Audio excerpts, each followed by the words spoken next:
Good afternoon. Here we are. Some good news here on the Oneida Nation Reservation in Wisconsin. Today it's Thursday, October 16th, and I'm Bobbi Webster. I'm the PR director for the Oneida Nation. Today is also Indigenous Pink Day. I'm sorry, take the lashes. I forgot to put on a pink outfit when I came into work, but we do want to make you aware of that, and it's mostly important to think about it, and to the prevention and early screening and detection is important. So that's wearing pink for Indigenous Peoples Day. All right, we're here today to learn some things about the Oneida Nation Reservation. There's always technology, there's apps, there's all these things out there that help us improve and make things better for people coming into our community, especially for our tribal members. So today we have with us Stephanie Skenandore and Brandon Noll, and they're GIS technicians. And that means they are very technically savvy, and they're the ones who work and create all these wonderful little things that we put on our phones and on our laptops and iPads and everything to learn more about things like it's not just for hunting, but if you want to perhaps go hiking, view the reservation, just get around, they can help us do it better with new technology. So with that, I'm going to turn it over to Stephanie and Brandon and give us an update on what you're doing. All right, thanks Bobbi, thanks for having us. Today we're going to talk about the Oneida Nation hunting app that we have. So thank you for having us. This is Brandon Noll, the other GIS technician with myself, like Bobbi had said. Some of the goals that we're going to have today is that we want to get people more familiar with the app. Sometimes people aren't used to the app, and that can be kind of a little bit harder to understand. So the goal really at the end of this is to answer everybody's questions and just make people more familiar with the app, get them used to some of the functionality that we have so that everybody can help everybody else out. And also in the future, you know, if you have more questions at the end, we'll be here for that. So we can go to the next slide. All right. Yeah, the first thing, we have the link to our map embedded in this presentation as long as a QR code. So if you just want to pull out your cameras and scan that code there, it'll take you right to the hunting app. The first thing that's going to pop up then after scanning that code is going to be our legal notice. It is very important, so before you hop into the app, make sure you read that. Then at the very end of that description, there is contact information for the GIS department. So if you do have any further questions after this, you can contact the GIS team and we can try and answer that the best we can. So I'll still just give people a couple more seconds just to scan that QR code so that you can possibly follow along with us. Like Brandon said, we created this just in the hopes that it would be easier for people to understand where the hunting routes are. I originally wanted to create this because I have brothers who are hunters and family who are hunters, and every year people would get a hold of me like, can you please send me this map? But there's so much land, you know, we have 64,000 plus acres in the reservation, and you know, maybe about a little bit less than half is for hunting, maybe a little bit more. But in that app, I just felt like, you know, a static paper just really couldn't narrow down what the lot lines were and where really hunters were trying to be. So I wanted this to be something, and we wanted this to be something that people could look at and see exactly where they were and get to the areas with ease, and then also be able to use the functionality that we have with this application. So the first thing we're looking at on the slideshow is more of a purplish kind of translucent layer. In that layer, it's a ownership layer.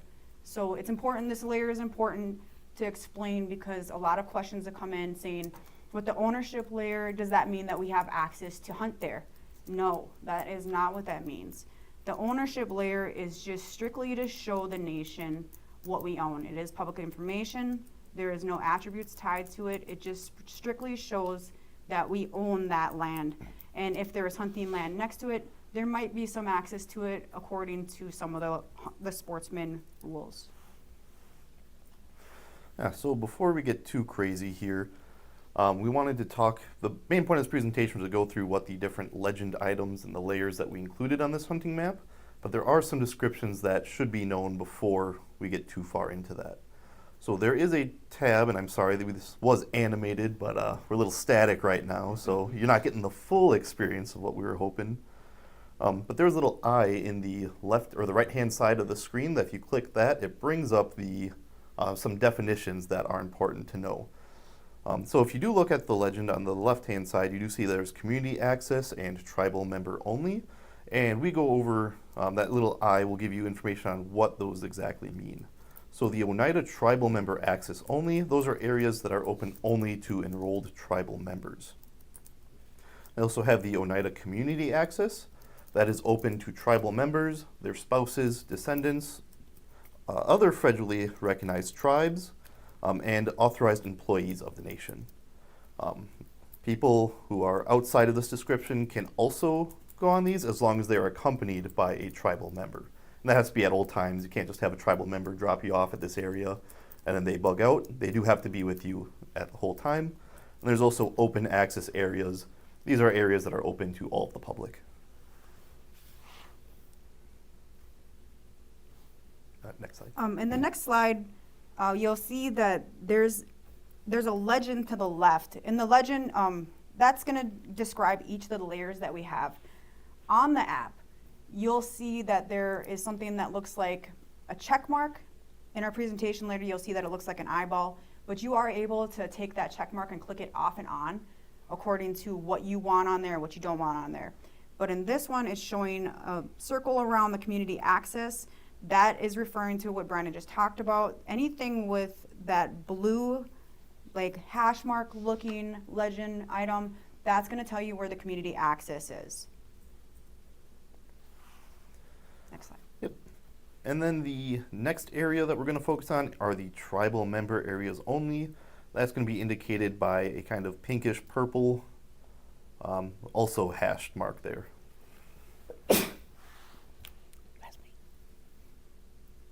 And then the other hash mark is the red no hunting hash mark. There is no gray area for that. That is usually restricted for a reason, maybe wildlife, reforestation, whatever it is. There is no hunting at all allowed on that land.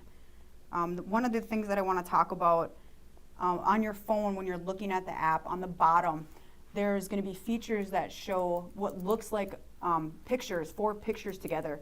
That is a base mark button that you can push. So one of the things with this app is that you're going to want to see, like, when it first starts out, it's a topographic map, but most people are going to want to see what it looks like from an aerial view. So with tree, with foliage, you're going to want to see what it looks like. All right. Thank you, Stephanie. That's a good point that we forgot to add in the presentation. The next area we're going to look at is actually 2 areas combined. It's the tribal hunting forest and the bow only. I do want to point out right away that if you're looking at your screen, you see these 2 red arrows pointing to this area, and the colors aren't always indicative of what they're showing in the legend. That's because sometimes these layers will overlap each other and will create a new color. So as Stephanie did point out earlier, there is that check mark next to those layers. So if you want to turn one of them on or off to be able to see that color better, to get a better indication of what area you're exactly looking at. This is a good example of that because it's majority combined of the forest and bow hunting only. The forest area is indicated by a green color, and the bow hunting only is in that blue. And I'd also like to point out with this, because it can be confusing, that blue for the bow hunting is not water, as areas where you're only allowed to bow hunt, and I know in most maps a blue area is indicated as water. And we do talk about that. If you look at the left-hand screen, you can see Duck Creek all the way at the top. You can turn that layer on and off, and you can see kind of where the water areas are, specifically Duck Creek. And so the layer, the next slide is of the layer that is actually tribal property, tribal hunting property. So this, whenever it's in gray, any spot that's in gray in the map is all huntable property. So that is the most important, I think, layer out of all of these to let you know where the hunting land is. Like Brandon had indicated, if you're only looking for hunting property and the ownership doesn't matter, and it doesn't matter about if it's no hunting, well, no hunting has to stay on, but the tribal member only, community access, if you just want to see just what is huntable property, you're able to just leave that checked for that box. All right, and this is one of the slides that we referenced a whole bunch in the beginning of this presentation. If you're looking at your screen now, where that little arrow is, you'll see it's pointing at a I symbol with a slash through it. That was how you turned on and off layers. So for example, if how we mentioned those two layers were overlapping, in this example we have Duck Creek selected, you can turn that layer off so it disappears from the map, and you can click that I to turn it back on later if you wish. We did do a update right before this presentation where instead of the I, which you had to hover over for it to appear, it's now a check mark that appears right before the layer name. Those check marks are always visible, and you just have to check that box off to turn that layer off. Basically the same idea, but it's easier to be able to see that symbol. And so the next slide, to me, this is a really important feature that we have. There's a measurement tool, and it'll look like two arrows pointing to the right. If you click on that, so this was created for a lot of reasons. So a lot of people, when you're out hunting, one of the things that is highlighted in there, it looks like a point mark, an XY mark. That's important, I think, because with it getting darker sooner, like say you shoot a big buck, you know, and it's starting to get dark, and you're like, I shot it here, but how am I supposed to remember where I am in the woods? Well, with this feature, you can click that over and hit that mark, that pointer mark, and put it where you're at exactly on your point. And then you can push down, arrow down, take a screenshot of your exact coordinates and get right back to that same coordinate so that you can get there in the morning if you lost it, or just to know exactly where it was. Another feature with these is the measurements tool. So you're gonna see one that looks like a ruler. That ruler is great because you can push the ruler mark and you can start where you're at and say you're with a group of people and you're saying, I wanna cover 40 feet, or I wanna cover 100 feet. And how much is 100 feet then when we're looking at this property? Well, now you can measure with that. And right next to that is there's an area feature as well. So if you're telling somebody, well, I walk this entire area, I don't know how much it is.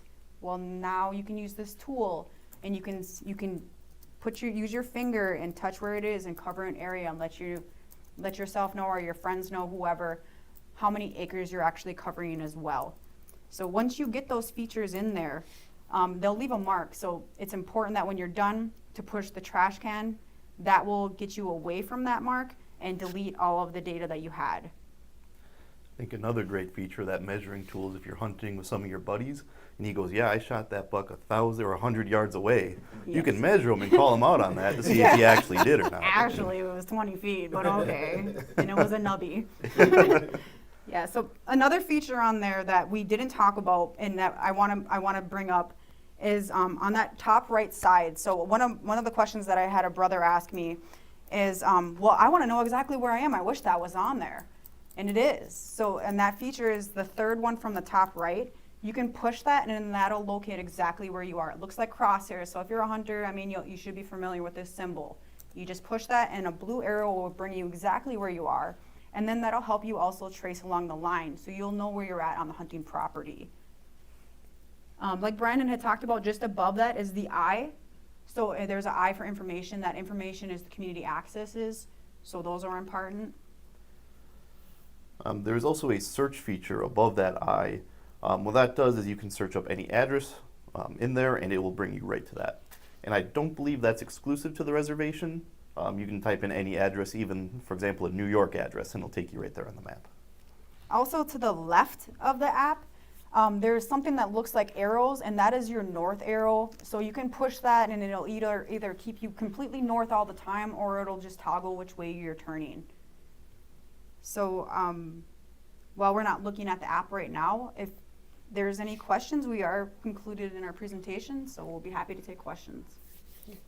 Well, I have a couple of questions. One is that it's kind of neat. You can challenge the veracity of your fellow hunters and say, you know, follow it. And that's not a 10-point buck, or it's not the big 30-pointer.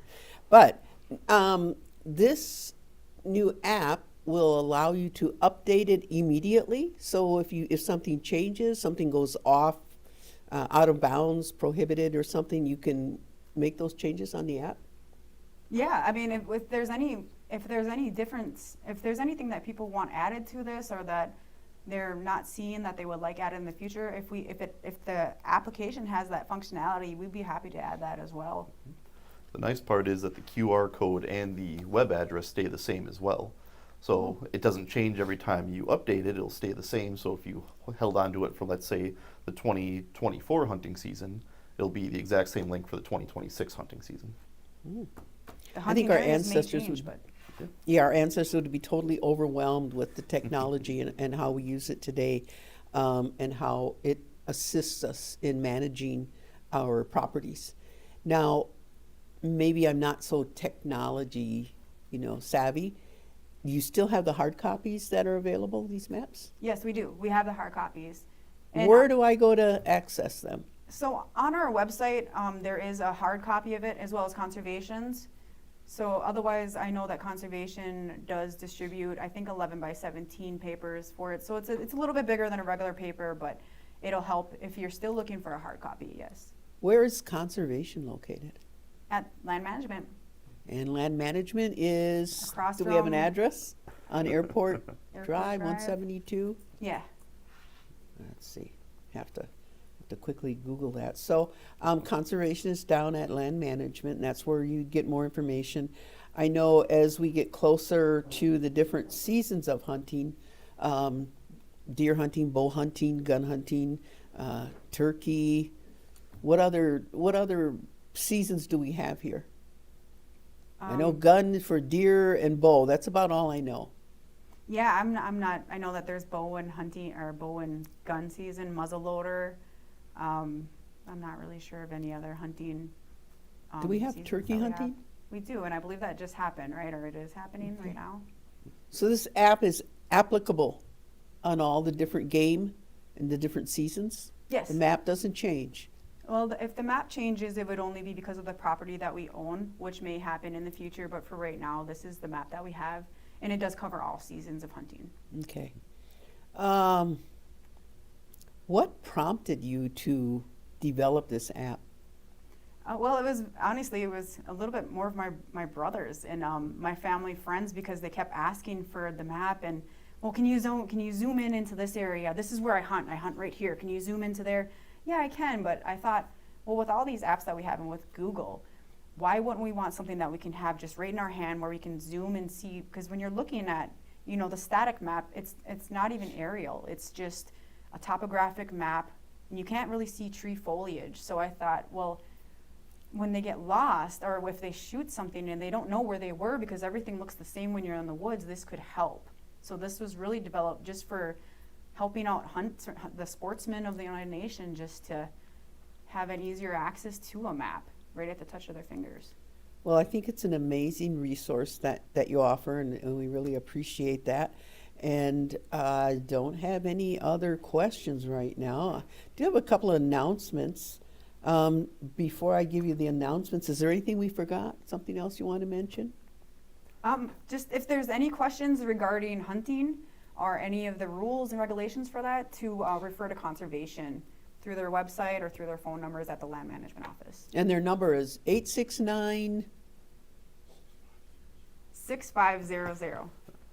869-6500. You can get a hold of conservation, area code 920. So want to thank Terry for being here as a resource, and he's not on camera, but he and the team conservation do a lot to maintain our properties, our wildlife, and bring all these kind of things, work collaboratively with GIS, our engineering department, and all these things working together bring you things like this great app that we're talking about today.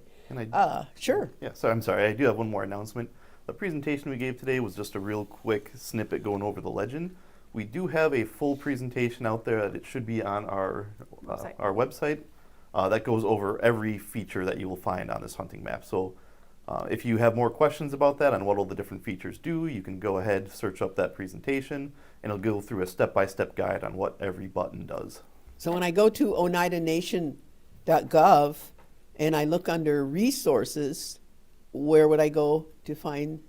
It's under the business area and Business? the planning development, I believe, GIS, and I think you can also search it if you're just looking for the hunting app. It should just pop up when you go in the search bar. Ooh. One thing that I did want to mention is I do understand that technology can be tough on elders, and just not even just elders, anybody in general, that if there is questions and you want to and the how-to guide just isn't doing it for you, myself and Brandon are available. If you want to email or call us, we can set up a time and we can show you as well in person how to navigate through this, or on the phone, whatever is comfortable for people, we're available. And your email, Stephanie, is, oh, you got it up there? Oh my God, our executive producer's so far ahead of me. Oh, awesome, yeah. All right, that's wonderful. So I appreciate that. Okay. Well, a couple of announcements is that the harvest dinner for the Methodist is this weekend. It's Saturday, October 18th, and that's at N6037 County Road E. And it begins at 11 and it's going to run till 2 o'clock unless they sell out ahead of time. And then the other Oneida Holy Apostles Harvest Dinner is Saturday, November 1st. And we'll have flyers on that. Take a look at them, write them down, help the churches out, and get some good food here as well. Finally, I do want to give a shout out to our boss, Lisa Summers. Today is National Bosses Day. And she's actually out of the office until Tuesday, but we didn't forget you, Lisa, and we just want to say, everybody out there, if you've got a great boss like us, instills the leadership, guiding principles, and works hard to keep the team together and moving forward, tell them how much you appreciate them. We do appreciate you, Lisa. And with that, we'll see you Tuesday. Nugiwa. Nagiwa.